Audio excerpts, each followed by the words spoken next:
чудесни чули сме от разказвачи вече. Започва приказка по мата на всички вас и на децата. Който не работи, не трябва да яде!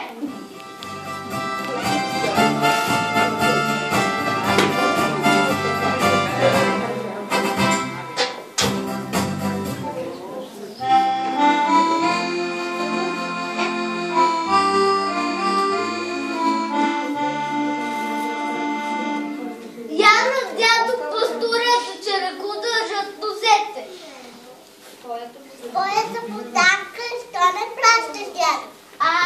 Тя още крехка, млада и не тварим, той не трябва. Аз ще стане там.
Chicho,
Славина звезда. Колко съм красива, гиздава и мила.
Нова спалня с матрак, уредихме с марак. Фирма на Роза от това, благодарни сме за това. Натурно казвам аз късмет и нека всичко да е вред. Довиждане, добър час, желавам щастие на всички вас.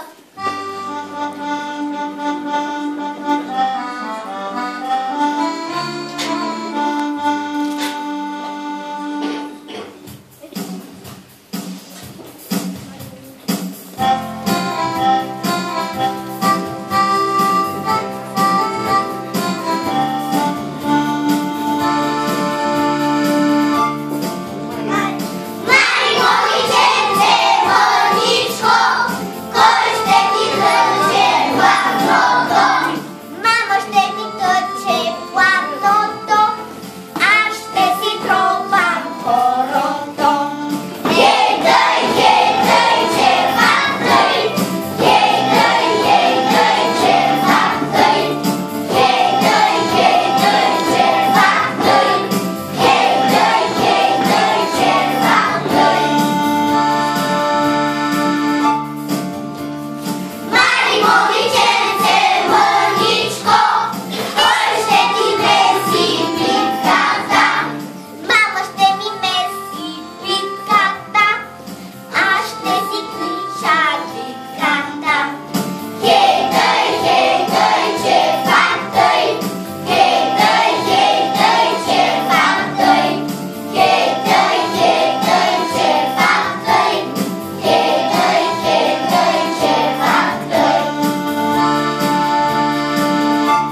светъл празник? Ето празник се задава, Великден наближава.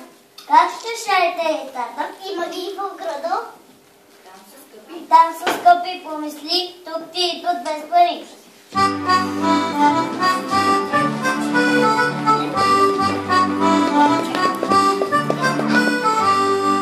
Петро, Петро, ела, своята шарена кола, дай червено яйчице, дръж го двете си ръце, да се чука на дъхан, кой от нас е по-голям, да се чука на дъхан, кой от нас е по-голям. Те припида приказки и спор, деля в този селски двор, опачите в който се прибрата, без готва да ги чака до сутрата.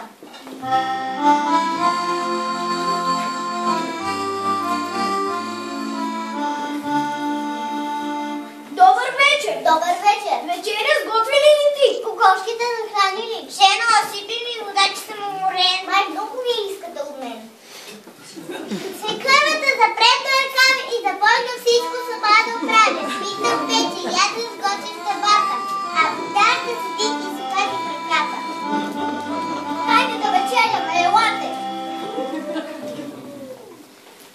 Пита ще разчупи дате. Упрачена всеки давам. Ами на снахата? Тя не заслужава, който не работи, знае да охранява. Вечеряха до 2 на 3, сладък сън ги повали.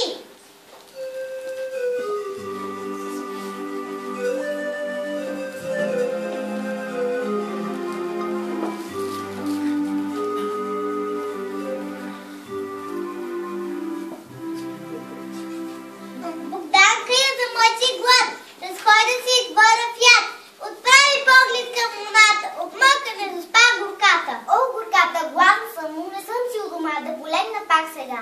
Рано всички се събудиха, спогледаха се и се чудиха, че Богданка пак се издържава и за работа дъщери става.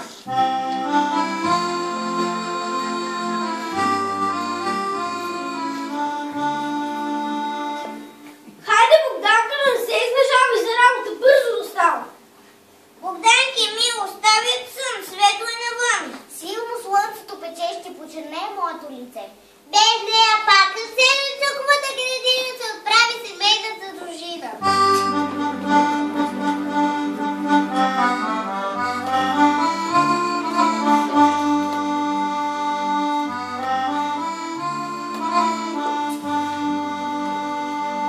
И този ден Богданка работа не свърши, цял ден без огледалото тя снагата кърши. Огледал се не уя кажи, моля те не ме лъжи, коя е най-красивата снага у селото и по света. И Богданка ти красива, но ти много маделива. Ап, гладен там. О, вечерята е толкова далече и аз съм гладна кола, я парче за хлебете това. Слава Будови плътнината те види ти. И мене? И мене цабави Бунданка, новата стопанка. Аф. Гладен пак? Гладен пак сама. Соти хлапе от неделя, гладен пак сама. О, умората ми хвана, сякаш вие ми се главата. Я да си почина малко тук в градината на хлад да подремна до обяд.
събудят?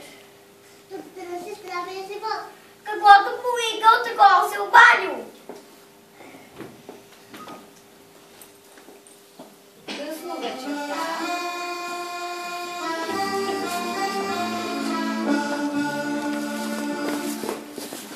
Късно вечерта се връща стопаните в своята къща. На възено море напасва кървата, замесва хляб.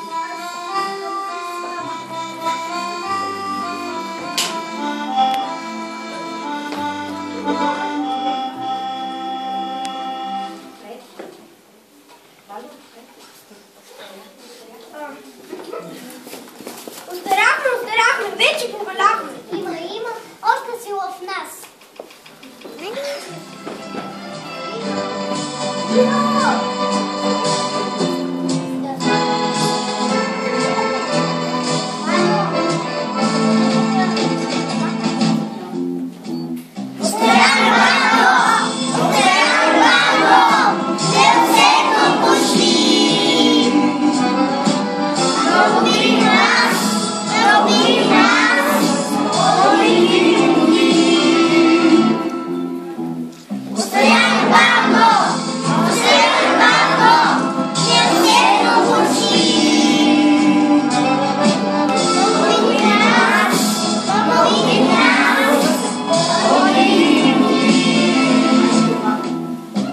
Вече май наближава 35, а все още минава за един поет. Едно старо лице почва в мен да личи, с панатилена, с морени очи. Обяснима развръзка и естествен процес. Утре сутрин ще станат синовете ни 6. То са бели от коляно, оня пукнал глава. Викат, плачат, разпитват за това и това. То са бели от коляно, оня пукнал глава. Викат, плачат, разпитват за това и това.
Закуската ви е готова. От днес ще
нашия пролетен поздрав към всички вас. Сега даваме думата на директора на детската градина, госпожа Копанова. Браво, деца! Поздравявам ви за чудесното тържество, за това, че тази вечер ви ни заредихте с много пролетно настроение. Аз така искрено се вълнувам, когато специално съм в четвърта група и искам и вас да ви поздравя, скъпи родители, с всички пролетни празници, но най-вече с този празник,